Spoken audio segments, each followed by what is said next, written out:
Hey everyone, welcome back to another video. In this video guys, I'll show you how can you easily make a poll on Discord. So if that's what you want to do, follow up with me till the very end of this video and let's jump right into it.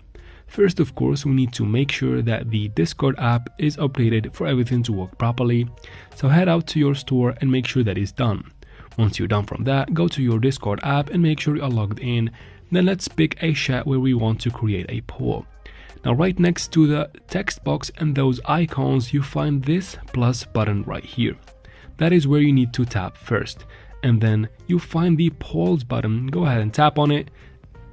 And here you get to write the poll question on the first text box right here. And under it, you can go ahead and write your answers. You can add more than 2 answers, of course. I'm just gonna add 2 for the example of this video.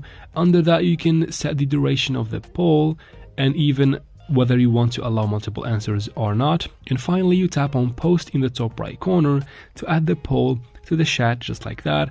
And people in the chat can interact with it just like I'm about to do right here. And that is basically, guys, how can you easily create a poll on Discord. I hope this video was helpful. If it was, please like and comment down below. Don't forget to subscribe for future videos like this one. And as always, thank you very much for watching.